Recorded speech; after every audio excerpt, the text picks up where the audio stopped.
Perkenalkan, nama saya Bernisa Tilia Purnama dari kelas 81 absen 5. Perkenalkan, nama saya Windra Maditama dari kelas 81 absen 16. Perkenalkan, nama saya Saludio Meila dari kelas 81 absen 19. Perkenalkan, nama saya Luki Trikusumawati, kelas 81 absen 22. Perkenalkan, nama saya Nasa Santika Putri Pramesti dari kelas 81 nomor absen 26. Perkenalkan, nama saya Safira Ika Marfianti, kelas 81 nomor absen 30. Di sini kami akan mempresentasikan tugas PAI. Latar belakang berdirinya Daulah Bani Abbasiyah. Gerakan Bani Umayyah di kalangan orang-orang Syiah dipimpin oleh Muhammad bin Ali. Tujuan utama untuk merebut jabatan khalifah dari tangan Bani Umayyah. Menyingkirkan Bani Umayyah ada dua tahap. Satu, gerakan secara rahasia, dan dua, tahap terang-terangan dan terbuka secara umum. Satu, gerakan rahasia Imam Ibrahim diketahui oleh Marwan bin Muhammad. Ibrahim akhirnya tertangkap dan dipenjarakan. 2. Tahap ini terungkap surat rahasia. Setelah mengetahui dari isi surat tersebut, ia menangkap Ibrahim dan menghilangkan nyawanya. B. Khalifah Bani Abbasiyah. Adapun Khalifah Bani Abbasiyah yaitu 1. Abul Abbas As-Saffah 132 sampai 136 Hijriah atau 750 sampai 750 Masehi. Abul Abbas As-Saffah memusatkan siasat pemerintahnya untuk mengukuhkan kekuasaannya dengan cara melakukan tindakan tangan besi terhadap lawan politiknya. 2. Abu Ja'far Al-Mansur 1136 sampai 158 Hijriah atau 754 sampai 775 Masehi. Usaha Abul Abbas As-Saffah dalam menegakkan kestabilan dan keamanan dalam negeri dilanjutkan oleh Abu Ja'far Al-Mansur dengan cara menupas pendukung Bani Umayyah serta para pembantunya.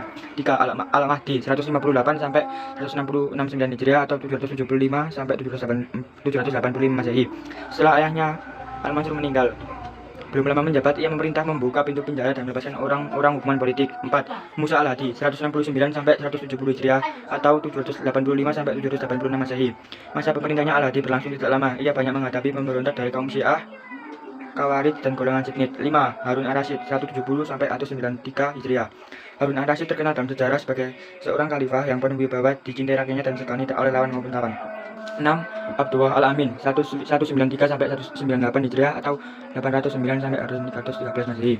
Al-Amin adalah putra mahkota yang diwajibkan oleh Harun ar-Rasyid sebagai penggantinya. 7. Abdullah Al-Makmun 198-218 Hijriah atau 813 sampai 833 Masehi. Khalifah Al-Makmun bersikap lebih dekat dengan golongan Alawiyah sehingga berhasil mengurangi rongrongan dari Syiah. 8. Al-Mutasim 218 sampai 227 Hijriah. Al-Mutasim memberi pulang besar terhadap orang Turki untuk masuk dalam pemerintah. 9. Harun al-Wajid 227 sampai 232 Hijriah. Pada masa ini perpecahan di kalangan kerajaan Islam bertambah parah. Banyak provinsi yang memberontak dan tidak lagi mengakui pemerintah pusat seperti Hijaz, Syria, Mosul dan Baghdad. Dalam perjalanan roda pemerintahan, Daulah Bani Abbasiyah mengalami kemajuan yang sangat pesat. Peta daerah keperkembangan Islam pada masa Bani Abbasiyah. Pada masa Daulah Abbasiyah, luas kekuasaan Islam semakin bertambah dengan kota Baghdad yang digunakan sebagai pusat pemerintahannya. Perluasan kekuasaan dan pengaruh Islam bergerak ke wilayah timur Asia Tengah dari perbatasan India hingga ke Tiongkok. Wilayah kekuasaan Islam amat luas, yaitu meliputi wilayah yang telah dikuasai atau yang sudah dikuasai oleh Bani Umayyah, antara lain Hijaz yang utara dan selatan, Mesir, Lebanon, Palestina, Yordania, Iran, Irak, dan masih banyak yang lain. Di samping itu ada pula ciri-ciri yang menonjol pada masa dinasti Abbasiyah yang tidak pernah ada di masa Bani Umayyah, yaitu sebagai berikut. Ada 3. 1. Berpindahnya pusat pemerintahan ke kota Baghdad sehingga pemerintahan Bani Abbasiyah tidak terpengaruh oleh bangsa Arab. Adapun Bani Umayyah sangat berorientasi kepada bangsa Arab. 2. Dalam pemerintahan Bani Abbasiyah terdapat jabatan wazir yang membawai kepala-kepala departemen. 3. Ketentaraan profesional baru terbentuk pada masa Bani Abbasiyah. Pada masa Bani Umayyah belum terbentuk. Bani Abbasiyah mampu mengembangkan dan memajukan peradaban Islam sehingga daulah ini mencapai puncak kejayaannya. Kemajuan itu antara lain disebabkan oleh sikap dan kebijaksanaan para penguasanya dalam mengatasi berbagai persoalan. Adapun kebijaksanaan itu antara lain: 1. Para khalifah tetap berasal dari keturunan Arab, dan sedangkan para menteri, gubernur, panglima perang, dan pegawai diangkat dari bangsa Persia. 2. Kota Baghdad sebagai ibu kota dijadikan kota internasional untuk segala kegiatan seperti ekonomi, politik, sosial, dan budaya. 3. Ilmu pengetahuan dipandang sebagai suatu yang sangat mulia dan berharga, sehingga para khalifah membuka kesempatan pengembangan ilmu pengetahuan seluas-luasnya. Masa kejayaan peradaban Daulah Bani Abbasiyah. Peradaban dan kebudayaan Islam tumbuh dan berkembang, bahkan mencapai kejayaannya pada masa Abbasiyah. Hal tersebut dikarenakan Daulah Bani Abbasiyah pada periode awal lebih menekankan pembinaan dan kebudayaan Islam daripada perluasan wilayah, serta menyiapkan landasan bagi perkembangan filsafat dan ilmu pengetahuan dalam Islam. Di sini letak perbedaan pokok antara Daulah Bani Umayyah dan Daulah Bani Abbasiyah. Puncak kejayaan Daulah Bani Abbasiyah terjadi pada masa Khalifah Harun ar-Rasyid dan anaknya Al-Ma'mum. Kemajuan ilmu pengetahuan dan lembaga pendidikan di masa Daulah Bani Abbasiyah paling tidak ditentukan oleh dua hal, yaitu: 1. Terjadinya asimilasi antara bangsa Arab dengan bangsa-bangsa lain yang lebih dahulu mengalami perkembangan dalam bidang ilmu pengetahuan. 2. Gerakan penerjemah berlangsung dalam 3 fase. Fase pertama pada masa Khalifah Al-Mansur hingga Harun ar-Rasyid. Fase kedua pada masa Al-Ma'mum hingga tahun 300 Hijriah. Fase ketiga berlangsung setelah tahun 300 Hijriah, terutama setelah adanya pembuatan kertas. Selanjutnya bidang-bidang ilmu lainnya dan diterjemahkan semakin meluas. Bentuk-bentuk peradaban Islam pada masa Daulah Abbasiyah. 1. Kota-kota pusat peradaban. Kota-kota yang menjadi pusat peradaban pada masa Daulah Abbasiyah adalah Baghdad dan Samarra.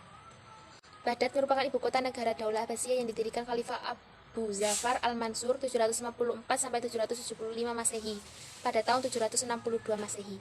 Adapun kota Samarra terletak di sebelah timur Sungai Tigris yang berjarak kurang lebih 60 km dari kota Baghdad. 2. Bidang pemerintahan pada masa Abbasiyah 1. 750-847 Masehi. Kekuasaan khalifah sebagai kepala negara sangat terasa sekali dan benar. Seorang khalifah adalah pengusaha tinggi dan mengatur segala urusan negara. Adapun pada masa Abbasiyah 2. 847-946 Masehi, kekuasaan khalifah sedikit menurun sebab wazir, perdana menteri telah mulai memiliki andil dalam urusan negara. 3. Bangunan tempat pendidikan dan peribadahan. Madrasah didirikan pertama kali oleh Nizamul Mulk, terdapat di kota Baghdad, Balkan, Murad, Tabriz, Naisabur, Hara, Isfahan, Mausil, Basra, dan kota-kota lain. B. Kutab, yaitu tempat belajar bagi pelajar tingkat rendah atau menengah. C. Majelis Mudahara, tempat pertemuan para pujangga, ahli pikir, dan para sarjana untuk mendiskusikan masalah-masalah ilmiah. D. Masjid, biasa digunakan untuk belajar bagi pelajar tingkat tinggi dan takasus. E. Baitul Hikmah, merupakan perpustakaan pusat, dibangun pada masa Khalifah Harun ar-Rasyid. F. Masjid Raya Cordoba, dibangun pada tahun 786 Masehi. G. Masjid Ibnu Taulon di Kairo, dibangun pada tahun 786 Masehi. 4. Bidang ilmu pengetahuan. Ilmu pengetahuan yang berkembang pada masa Daulah Bani Abbasiyah terdiri dari ilmu nakhli dan ilmu akhli. Yang termasuk ilmu nakhli adalah ilmu tafsir, ilmu hadis, ilmu fikih, ilmu kalam, ilmu tasawuf, dan ilmu bahasa apapun yang meliputi ilmu akhli, seperti ilmu kedokteran, ilmu perbintangan, ilmu kimia, ilmu pasti, logika, filsafat, dan geografi.